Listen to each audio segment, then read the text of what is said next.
কথায় আছে curiosity killed the cat, কিন্তু মানুষের কৌতূহল কখনো কখনো শুধু বিড়ালই মারে না, পুরো একটা প্রজন্মকে গ্রাস করে।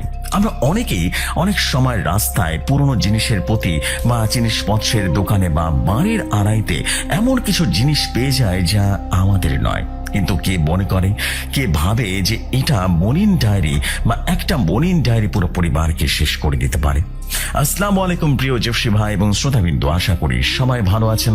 আজ আমি যে ঘটনাটা শোনাবো তা শুনেছিলাম আমার এক বন্ধুর কাছ থেকে, যে কিনা রাজশাহীর এক জায়গায় থাকে। তার নাম সাকিব। ঘটনাটি বলছি তার জমানিতেই। বলছেন সাকিব, রবিন ভাই দেখতে পাচ্ছেন আমার বাম হাতের তালুতে একটা দাগ। এটা কোনো পোড়া দাগ নয়, এটা হচ্ছে একটা ছাপ। আর শুধু আমারই না, আমার বাবা দাদা 3 প্রজন্মের পুরুষের হাতের তালুতে কিন্তু একই দাগ আছে। ছোট্ট একটা ডায়েরি আমাদের বংশের পুরুষদের এমন এক অভিশাপ দিয়েছে যা ভাবতে অবাক লাগে। সব শুরু হয়েছিল তখন যখন আমি কলেজে পড়ি। একদিন বিকেলে বৃষ্টি হচ্ছিল। আমি বাড়ির লাইব্রেরিতে ঘর পরিষ্কার করছিলাম, যেটা বছরের পর বছর বন্ধ ছিল। ধুলো মাকড়সার জালের ভেতরে হাতড়াতে একটা পুরনো ট্রাঙ্কের সন্ধান পেলাম। তালা ভাঙায় ছিল। ভেতরে কিছু পুরনো কাপড়, কয়েকটা বই, আর তার নিচে চামড়ায় বাঁধানো একটা কালো ডায়েরি। ডায়েরিটা খুলতে ভেতর থেকে একটা গন্ধ বের হলো, পচা গোলাপ আর মাটির মিশ্রণ। পাতাগুলো হালকা হলুদ। প্রথম পাতায় ঝাপসা কালিতে লেখা, কে এটা পড়বে সে আমার গল্প জানবে, আর আমার গল্প জানলে সে আমার বোঝা বইবে। এরপর লেখা রুবা। সেদিন রাতে আমি ডায়েরিটা পড়তে বসলাম। রুবা ছিল এক তরুণী, প্রায় 100 বছর আগে এই বাড়িতে, তার শ্বশুর বাড়িতে থাকতেন। লেখাগুলো ছিল তার নির্যাতনের কাহিনী। তার স্বামী, শ্বশুর সবাই তাকে শারীরিক এবং মানসিকভাবে পিষে মারতেন। শেষের দিকের পাতাগুলো খুব ভয়ঙ্কর ছিল। সে লিখেছে সে একটা টোটকা শিখেছে। মৃত্যুর পর তার আত্মা এই ডায়েরির সাথে জড়িয়ে থাকবে, এবং যে পুরুষ এই ডায়েরিটা পড়বে তার কষ্টের সাক্ষী হবে আর তার প্রতিশোধের হাতিয়ার হয়ে যাবে। আমি প্রথমে গা ছমছমে এই বইটা পড়লাম, বন্ধ করলাম, কিন্তু কৌতূহল সামলাতে পারলাম না। পরের কয়েকদিন ধরে আড়ালে ডায়েরিটা পড়তে শুরু করলাম। একটা পর্যায়ে রুমা লিখেছে সে গর্ভবতী ছিল, আর তার শ্বশুর বাড়িতে লোকজনরা সন্তানটাকে অবৈধ বলে চালিয়ে দিতে তাকে বিষ খাওয়ায়। মরার আগে সে শপথ নিয়েছিল তার আত্মা এই বাড়ির পুরুষ সন্তানদের কখনো শান্তি দেবে না। ডায়েরি পড়া শেষ করার পর থেকে অদ্ভুত ঘটনা ঘটতে শুরু করলো। রাতের বেলা শোবার সময় ঘরে শুনতাম কারো ফিসফিসানির আওয়াজ। মনে হতো কেউ ডায়েরির পাতায় লেখা কথাগুলো কানে কানে বলছে। ওরা আমাকে মেরে ফেলছে, আমার শিশুটিকে চুরি করছে, এমন কথা শুনতে পেতাম। আয়নায় আমার প্রতিবিম্বর পাশে আরেকটা মুখ দেখতে পেতাম, কালো লম্বা চুলে ঢাকা, ফ্যাকাশে চেহারা, বিভৎস। আমি থরথর করে ভয় কাঁপতে শুরু করলাম। এক রাতে আমি গভীর ঘুমে আচ্ছন্ন। হঠাৎ টের পেলাম কেউ আমার বুকের উপরে চেপে বসেছে। চোখ খুলে দেখি সেই মুখ রুবা। তার ঠোঁট নড়ছে, কিন্তু কণ্ঠ শুনতে পাচ্ছি সরাসরি আমার মগজে। সে বলছে, তুমি আমার গল্প পড়েছ, এবার আমার সাক্ষী হতে চলেছ। সে আমার বাম হাতের তালুতে বরফ শীতল আঙ্গুল চেপে ধরলো। জ্বলন্ত স্পর্শের মতো তীব্র যন্ত্রণা। আমি চিৎকার করে উঠলাম। আলো জ্বালাতেই দেখি হাতের তালুতে কালির মতো দাগ, একটা হাতের ছাপ। পরের দিন সকালে আমি বাবাকে সবটা বললাম। প্রথমে বাবা রাগ করলেন, তারপর চুপ হয়ে গেলেন। তিনি তার শার্টের বোতাম খুলে তার বুকের কাছে একই রকম দাগ দেখালেন। তিনি বললেন, এটা আমাদের বংশগত রোগ নয় সাকিব, এটা অভিশাপ। আমিও তোর বয়সে সেই ডায়েরিটা পড়েছিলাম, আমার বাবাও পড়েছিল। আমরা কেউ বলিনি পরবর্তী প্রজন্মকে। ভেবেছিলাম হয়তো আমাদের সাথে সব শেষ হয়ে যাবে, কিন্তু সেটা শেষ নয়, শুধুমাত্র শুরু ছিল। ডায়েরিটা আমি লাইব্রেরিতে রেখে দিয়েছিলাম, কিন্তু সেটা আর সেখানে থাকতো না। সেটা আমার বেড সাইডের টেবিলে, ব্যাগে, বাথরুমে হাজির হয়ে যেত। পাতাগুলো নিজে নিজে উল্টাতে শুরু করলো। নতুন লেখা লেখা যেত আমার হাতের লেখায়। আমি নিচেও না লিখলে সেখানে সরিতে লেখা হতো, আজ রাতেই শুরু হবে। আমি সহ্য করতে না পেরে ডায়েরিটা ফেলে দিলাম বাড়ির পেছনে সেই পুরনো কুয়ায়। সেদিন রাত ভয়ঙ্কর এক রাত ছিল। ঘুমের মধ্যে টের পেলাম পুরো ঘরটা বরফ শীতল ঠান্ডা। চোখ খুলতে দেখি আমি শুয়ে নেই, দাঁড়িয়ে আছি আমাদের বাড়ির সেই পুরনো ব্যালকনিতে, যেটা দাদার আমল থেকে বন্ধ। আমার হাতে সেই পুরনো ছুরি, আমার সামনে ঘুমন্ত অবস্থায় আমার ছোট ভাই। আমার নিজের হাতে উঠছে সেই ছুরিটা নিয়ে ভাইয়ের দিকে। আমি ভেতর থেকে চিৎকার করলাম, কিন্তু আমার দেহ কোনোভাবেই যেন আমার নিয়ন্ত্রণে যাচ্ছিল না। হাতটা আরো এগিয়ে যাচ্ছে। ঠিক তখনই আমার পেছনে একটা শ্বাস আমার ঘাড়ে লাগলো। একটা করুণ ক্ষুব্ধ কণ্ঠ উচিত শাস্তি। পুরুষের বংশধর ওরা আবার শিশুকে রেহাই দেয়নি। আমি হাঁপাতে হাঁপাতে বললাম, আমি ওকে রেহাই দিয়েছি। আমি তো তোমার গল্প জানি, আমি তোমার পক্ষে আছি। হাতটা এবার থেমে গেল। আমি সুযোগ পেয়ে বললাম, তুমি ন্যায় বিচার চাও, আমি দেব, কিন্তু আমার পরিবারকে রেহাই দাও। বলো আবার কি করতে হবে? সে বলল, ডায়েরিটা ফেরত আনো। প্রতিটা পাতায় আমার রক্তের ছাপ আছে। পাতাগুলো পুড়িয়ে ছাই করে নদীতে উড়িয়ে দাও। এটা সাবধান, পোড়ানোর সময় যদি তুমি পিছন ফিরে তাকাও, তুমি শেষ হয়ে যাবে। পরের দিন আমি কুয়া থেকে ডায়েরিটা উদ্ধার করলাম। সন্ধ্যায় নদীর ধারে একটা নির্জন জায়গায় আগুন জ্বালালাম।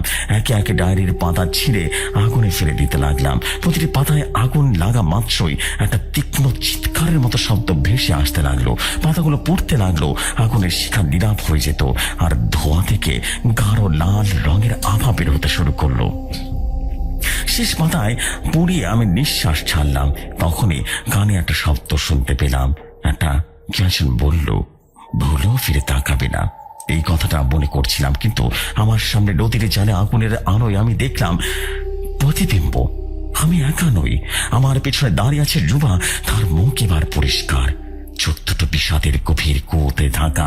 সে হালকা করে মাথা নুইয়ে পানিতে মিলিয়ে যেতে লাগলো। আর তারপর আমি অনুভব করলাম আমার হাতের তালু জ্বলছে। দেখলাম সেই কালো হাতের ছাপ থেকে ধোঁয়া উঠছে আর আস্তে আস্তে বেরিয়ে যাচ্ছে, কিন্তু সম্পূর্ণ যায়নি। একটা মৃত দাগ রয়ে গেল, যেন সতর্কতা বার্তা বহন করছে। পরের দিন সকালে বাবা আর দাদা দুজনেই বিছানা থেকে উঠে তাদের হাতের তালু দেখলেন। তাদের দাগও স্নান হয়ে গেছে, কিন্তু সম্পূর্ণ অদৃশ্য হয়নি। দাদা বললেন, অভিশাপ কখনো সম্পূর্ণ যায় না রে, দুর্বল হয়, সাক্ষী থাকার দাগ রয়ে যায়। সো জেফরি ভাই, এটাই ছিল ঘটনা। যদি ভালো লাগে পড়ে শোনাবেন। আমার নাম রবিন খান। আসসালামু আলাইকুম। Thank you very much Robin Khan. আসলে একটা বিষয় বলতে হবে, পুরোনো জিনিসের ঝোঁক থাকা ভালো, কিন্তু পুরোনো জিনিস নিয়ে এত মাথামাতি করলে আসলে বিপদটা কিন্তু নিজেরই হবে। Thank you very much for this story. আমি রাফসান আহমেদ, আমার বাসা কুমিল্লা। আমি আপনার শোয়ের একজন নিয়মিত শ্রোতা। আজ আমি যে ঘটনাটা শেয়ার করতে যাচ্ছি তা আমার নিজের চোখে দেখা নয়, তবে আমার খুব কাছের এক প্রতিবেশীর সাথে ঘটেছিল। ঘটনাটি এতটাই মর্মান্তিক আর ভয়াবহ যে যখনই মনে পড়ে তখনই আমার গায়ের লোম দাঁড়িয়ে যায়। লেখা শুরু করবার আগে বলে নিই, লেখায় কোনো ভুল ত্রুটি হলে ক্ষমা সুন্দর দৃষ্টিতে দেখবেন। ঘটনা শুরু করবার আগে শ্রোতাদের উদ্দেশ্যে আমি একটা জরুরি কথা বলতে চাই। আমরা অনেকেই নিজের টাকা পয়সার রূপ বা ক্ষমতার অহংকারে অন্ধ হয়ে যায়। গরিব, অসহায় বা ভিক্ষুকদের আমরা মানুষ বলেই গণ্য করি না। রাস্তাঘাটে কোনো পাগলি বা বৃদ্ধা ভিক্ষুককে দেখলে আমরা তাদের সাথে খারাপ ব্যবহার করি, দূর দূর করে তাড়িয়ে দিই। কিন্তু আমরা জানি না কার ভেতরে কি লুকিয়ে আছে। একটা ছোট অবহেলা এবং অহংকার যে কত বড় সর্বনাশ ডেকে আনতে পারে, আজকের ঘটনাটা তার জলজন্ত প্রমাণ। এই কথাটা কেন বললাম, ঘটনার শেষে আপনারা ঠিকই বুঝতে পারবেন। এবার মূল ঘটনায় আসা যায়। ঘটনাটি ঘটে আজ থেকে 50 বছর আগে আমাদের পাশের এলাকায়। সেখানে চৌধুরী পরিবার নামে এক অত্যন্ত প্রভাবশালী এবং ধনী পরিবার বাস করতেন। তাদের বিশাল বাড়ি, গাড়ি, অঢেল সম্পত্তি। চৌধুরী সাহেবের বিয়ের অনেক বছর পর তাদের ঘরে একটা ফুটফুটে ছেলে সন্তান জন্ম নেয়। বংশের প্রদীপ আশায় পুরো বাড়িতে আনন্দের বন্যা বয়ে যায়। তাদের আত্মীয় স্বজন, পাড়া প্রতিবেশী সবাই সে নবজাতককে দেখতে আসছিল। সেদিন চৌধুরী সাহেবের বাড়িতে প্রচুর মেহমান। বাসার ঘরে বসে সবাই বাচ্চাটিকে ঘিরে আনন্দ করছে, অনেকে টাকা করেও দিচ্ছিল। এমন সময় কোথা থেকে যেন জরা জীর্ণ খোঁজো এক বৃদ্ধা মহিলা সে ভিড় ঠেলে বাড়ির ভেতর ঢুকে পড়ে। তার পরনে ছিল নোংরা ছেঁড়া কাপড়, চুলে জট, চামড়া কোচকানো। দারোয়ান হয়তোবা ভিড়ের কারণে খেয়ালই করতে পারেননি। মহিলাটি সোজা বাচ্চাটির দোলনার কাছে চলে আসে। কেউ কিছু বুঝে ওঠার আগে মহিলাটি পরম মমতায় বাচ্চাটাকে কোলে তুলে নেয় এবং স্নেহের সাথে তার কপালে একটা চুমু এঁকে দেয়। এই দৃশ্যটা দেখে চৌধুরী সাহেব প্রচন্ড রেগে যান। তার আভিজাতে যেন বিশাল আঘাত আনে। তিনি চিৎকার করে দৌড়ে আসেন এবং ওই বৃদ্ধ মহিলাকে সজোরে একটা থাপ্পড় মারে এবং ধাক্কা মারলেন। মহিলাটিকে তাল সামলাতে না পেরে মেঝেতে পড়ে যান। চৌধুরী সাহেব তাকে অকথ্য ভাষায় গালিগালাজ করতে থাকেন আর বলেন, তোর সাহস কি করে হয় আমার বাচ্চার গায়ে হাত দেওয়ার? তোর গায়ের গন্ধ আমার বাচ্চা অসুস্থ হয়ে যাবে। বেরো বেরো এখান থেকে, জলদি জলদি বেরিয়ে যা। তিনি দারোয়ানকে ডেকে মহিলার গলা ধাক্কা দিয়ে বাড়ি থেকে বের করে দেন। মহিলাটি যাওয়ার সময় কোনো কথা বলেনি, শুধু চৌধুরী সাহেবের চোখের দিকে তাকিয়ে থাকে। আর সেই বাচ্চাটার দিকে অদ্ভুত এক রক্তলাল দৃষ্টিতে তাকিয়েছে। সেই দৃষ্টিতে কেবল কষ্ট ছিল না, ছিল প্রতিহিংসার আগুন। কিন্তু চৌধুরী সাহেব তখন অহংকারে মত্ত। তিনি সেসব গ্রাহ্যই করলেন না, আর এটাই ছিল তার জীবনের সবচাইতে বড় ভুল। ওই ঘটনা ঠিক 2 দিন পর সবকিছুই স্বাভাবিক ছিল, কিন্তু 4র্থ দিন রাত থেকে শুরু হলো অদ্ভুত সব ঘটনা। চৌধুরী সাহেবের স্ত্রী রাতে বাচ্চার ঘরের জানালার পাশে একটা ছায়া দেখতে পেতেন।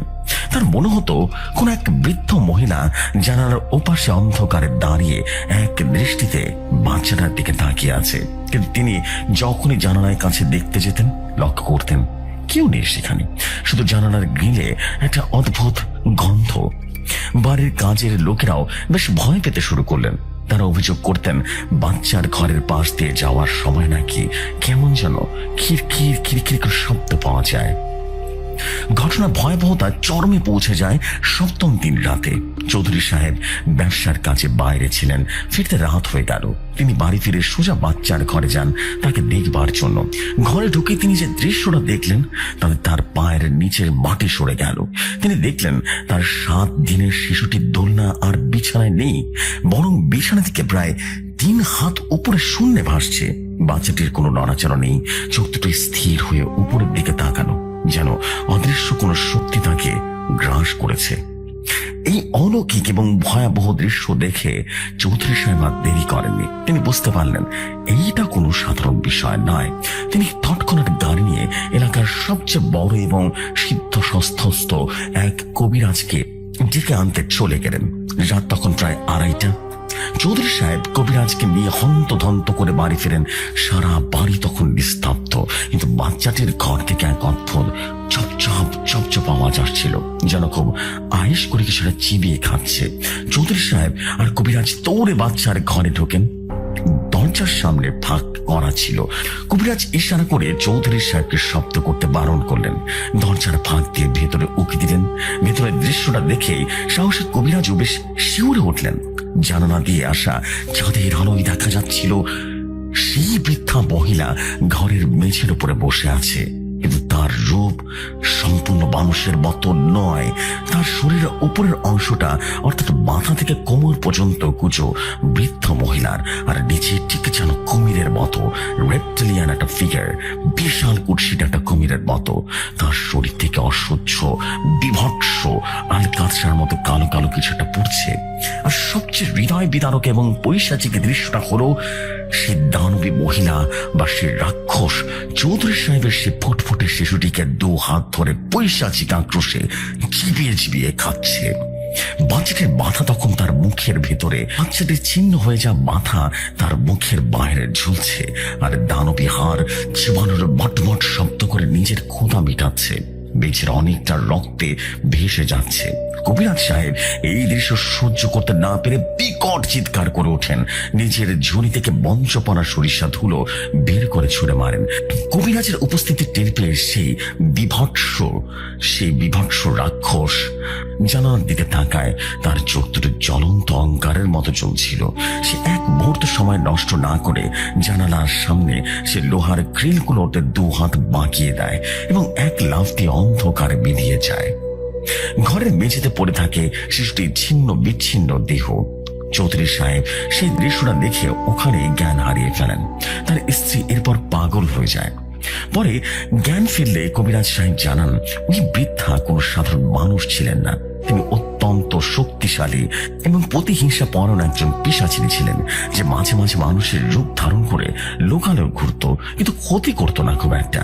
বিশেষ করে নবজাতক শিশুদের প্রতি তার খুব আকর্ষণ ছিল। তার নিজেরও এক সময় নবজাতক ছিল যে কিনা মারা গিয়েছিল। চৌধুরী সাহেব যদি সেদিন তাকে অপমান করে গলা ধাক্কা না দিতেন, তাহলে হয়তো সেই বাচ্চাটার কোনো ক্ষতি করতো না, শুধু আদর করে চলে যেত। কিন্তু এই অপমানের বদলা নিতেই সে ফিরে এসেছিল এবং চৌধুরীর বংশের প্রদীপকে এক নির্মম ভাবে নিভিয়ে দিল। এই ঘটনার পর চৌধুরী পরিবার ওই বাড়ি ছেড়ে চিরতরে চলে যায়। তারা তাদের বিপুল সম্পত্তি থাকা সত্ত্বেও সন্তান হারানোর সুখে পাথর হয়ে গিয়েছিল। ওই আলিশান বাড়িটা এখনো পরিত্যক্ত অবস্থায় পড়ে আছে, কেউ ওখানে ভয় যায় না। জসি ভাই, এই ঘটনাটা আমাদের শিখিয়ে দিয়ে যায় কখনো কাউকে ছোট করতে নেই। ক্ষমতার অহংকার মানুষকে পতনের দিকে নিয়ে যায়। আমরা জানি না কার ভেতরে কি লুকিয়ে আছে। আমার কাছে আরো ঘটনা আছে, সময় পেলে লিখে পাঠাবো। হ্যাঁ, দ্যাট ইজ হন্টেড একটা স্টোরি, খুবই হন্টেড একটা ব্যাপার স্যাপার ছিল স্টোরির ভিতরে। Wow, that is a creepy one. Thank you very much for this story. চলে যাই পরবর্তী স্টোরিতে। আমি রিয়াদ, পঞ্চগড়ের একটা প্রত্যন্ত গ্রামে আমার বড় হওয়া। ছোটবেলা থেকে গল্প শুনে আসছি আমাদের পাশের বিলের ধারে একটা বুড়ির কথা, যেখানে মানুষকে ঠুকিয়ে তাদের ভিতরের আত্মা খেয়ে নেয়। আমরা সবাই তাকে বলতাম কাঁচামণি। তার কুঠিরের কথা শুনলে বাচ্চাদের রীতিমতো অবস্থা খারাপ হয়ে যেত। আমি নিজে কখনো দেখিনি, তবে আমার বড় ভাই জাহিদের সাথে যা ঘটেছিল তা আজ আমার গায়ের লোম দাঁড় করিয়ে দেয়। ঘটনাটি ঘটেছিল 2013 সালের আশ্বিন মাসে। আমাদের পাশের বাড়ির বিল তখন সন্ধ্যার পর কুয়াশা নামে ঘন অন্ধকারে চাদর মুড়ে দিত। জাহিদ ভাই তখন কলেজে পড়তো। একদিন সন্ধ্যা হলো কি, তার কলেজের বন্ধুদের সাথে বিলের পাড়ে আড্ডা দিতে গিয়েছিলেন। ফিরতে রাত হয়ে যায় অনেক। সে ফিরে এসে কিছুই বলল না, শুধু মুখটা ফ্যাকাশে করে রাখলো, চোখ দুটো কাচের মতো নিষ্প্রভ। আম্মু জিজ্ঞেস করলো, কি হয়েছে তোর? সে শুধু মাথা নাড়লো আর বলল, না কিছু না। তার পরের দিন থেকে জাহিদ ভাইয়ের স্বাভাবিকভাবে উধাও হতে শুরু করলো। সে রাতে ঘুমাতো না, জানলার পাশে দাঁড়িয়ে বিলের দিকে তাকিয়ে থাকতো। কখনো কখনো ফিসফিস করে বলতো, হয়েছে আসছে। আমরা কিছুই দেখতে পেতাম না। সপ্তাহখানেক পর তার শরীরে অদ্ভুত দাগ দেখা গেল, গাঢ় নীল রঙের, যেমনটা ঠান্ডা লেগে শিরা ফলে ওঠে। কিন্তু এইগুলো ফোলা নয়, শুধু রং। এক রাতে আমি তার পাশে রাতে ঘুমাচ্ছিলাম এবং হঠাৎ করে একটা আওয়াজ পেয়ে তাকিয়ে দেখি জাহিদ ভাই তার বিছানা থেকে উঠে হাঁটছে, কিন্তু হাঁটছে না, পেছন দিকে হেঁটে দরজার দিকে চলে যাচ্ছে। গতিবিধি একদম অনড়, পা দুটো যেন কারোর টানে পেছনের দিকে সরে যাচ্ছে। তার চোখ দুটো টান টান করে খোলা, কিন্তু ঘুমে আচ্ছন্ন। আমি ভয়ে আটকে গেলাম, কিছু বলতে পারলাম না। সে এমনিতে বের হয়ে গেল।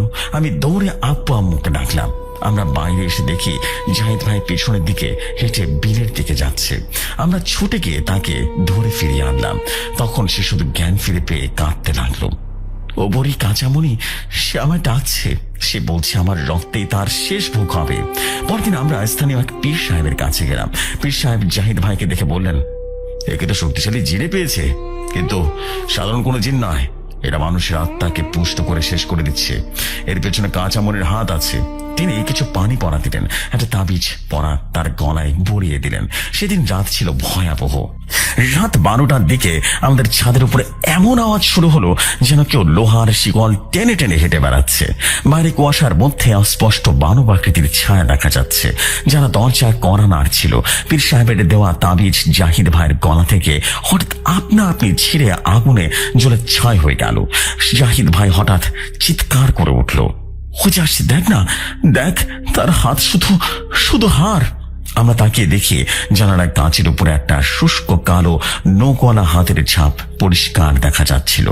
শব্দ হচ্ছিল যেন নখ দিয়ে কাঁচ ছিঁড়ে বের হয়ে আসার চেষ্টা করছে। আব্বু তখনই পীর সাহেবের ফোন করলেন। পীর সাহেব বললেন, এখনো ওকে নিয়ে আমার কাছে আসো, সরাসরি আসো, পেছন ফিরে তাকিও না। আমরা গাড়ি নিয়ে বের হলাম। রাস্তাটা ছিল খালি, কিন্তু পেছনের সিটে বসে আমি অনুভব করছিলাম আমাদের গাড়ির ছাদের উপরে কেউ বসে আছে। মাঝে মাঝে টোকা পড়ছিল। জাহিদ ভাই পাশে বসে কাঁদছিল। সে হঠাৎ পেছনের দিকে তাকিয়ে চিৎকার করে উঠল আর বলল, আয়নায় দেখো। আমি রিভার ভিউ আয়নায় তাকাতে আমার সিট দাঁড়াতে বরফ শীতল স্রোত বয়ে গেল। গাড়ির পেছনের সিটে আমাদের পাশে একটা বিকৃত মুখ স্পষ্ট দেখা যাচ্ছিল। চোখ গর্তে মুখ হাঁ করে আছে, যেন চিরকালের চিৎকার। আমরা রীতিমতো চোখ বন্ধ করে আল্লাহু আকবার চুপ করতে শুরু করলাম। পীর সাহেবের বাড়ি পৌঁছে আমরা সব কথা বললাম। তিনি গম্ভীর হয়ে বললেন, কাঁচামণি আসলে সে তানজি যে মরার পরেও কারো বিদ্যা ছাড়তে পারেনি। সে এখন কারিন জিন হয়ে মানুষকে শেষ করছে। জাহিদকে সে পছন্দ করেছে, কারণ জাহিদের জন্ম হয়েছিল অমাবস্যার রাতে। তিনি বললেন তিনি কিছু রুকায়া দিবেন, কিন্তু খুব সাবধানে থাকতে হবে। তিনি একটা কক্ষ প্রস্তুত করলেন, মেঝেতে বৃত্ত আঁকলেন, তার ভেতরে জাহিদ ভাইকে বসালেন, চার কোণে 4টি লোহার পেরেক গেড়ে দিলেন। তারপরে তিনি কোরআন তেলাওয়াত করা শুরু করলেন। হঠাৎ কক্ষের বাতি নিভে গেল, শুধু একটা মোমবাতি জ্বলছিল। ঠান্ডা হাওয়া বইতে লাগলো, মোমবাতির শিখা নীল হয়ে উঠল।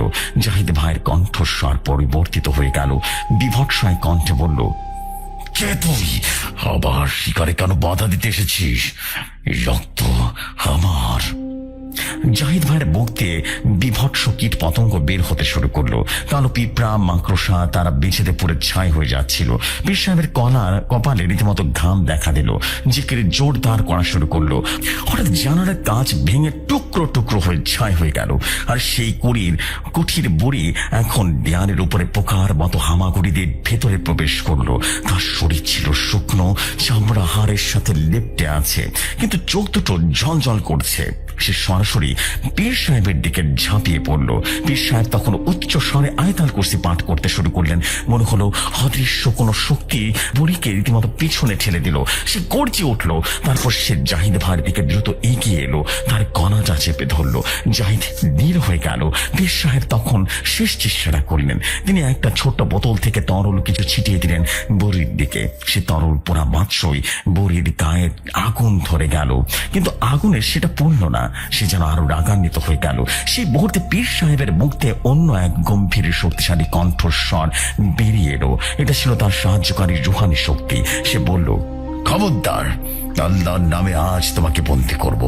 বুড়ি চিৎকার করতে লাগলো, কিন্তু তার শরীর ধোঁয়া উঠতে শুরু করলো। সে ধীরে ধীরে বেরিয়ে যেতে লাগলো, যেন তার অস্তিত্ব মুছে যাচ্ছে। শেষ মুহূর্তে সে জাহিদের দিকে তাকিয়ে কর্কশ স্বরে বলল, রক্ষা পেলে, কিন্তু আমার কুঠির এখনো আছে, কেউ না কেউ আসবে। এরপর থেকে নীরবতা বিরাজ করলো। কক্ষের বাতি জ্বলে উঠল। জাহিদ ভাই অজ্ঞান হয়ে পড়ে আছে। পীর সাহেব ক্লান্ত হয়ে বসে পড়লেন। তিনি বললেন, ওকে বাড়ি নিয়ে যাও, সে এখন নিরাপদে আছে, কিন্তু সাবধান, ওই বিলের ধারে কখনো যেও না, বিশেষ করে অমাবস্যার রাতে। আমরা জাহিদ ভাইকে বাড়ি নিয়ে এলাম। সে ধীরে ধীরে সুস্থ হয়ে উঠল, কিন্তু আজও সেই দিনের কথা মনে পড়লে ভয় লাগে। মনে হয় আবারও যদি ফিরে আসে সে ভয়ঙ্কর বুড়ি। তাই এটাই ছিল স্টোরি। আশা করি ঘটনাটি ভালো লেগেছে। ভালো লাগলে পরে শোনাবেন। আসসালামু আলাইকুম। ওয়ালাইকুম আসসালাম প্রিয় ভাই, থ্যাংক ইউ ভেরি মাচ। আশা করি স্টোরিটা অনেক ভালো লেগেছে।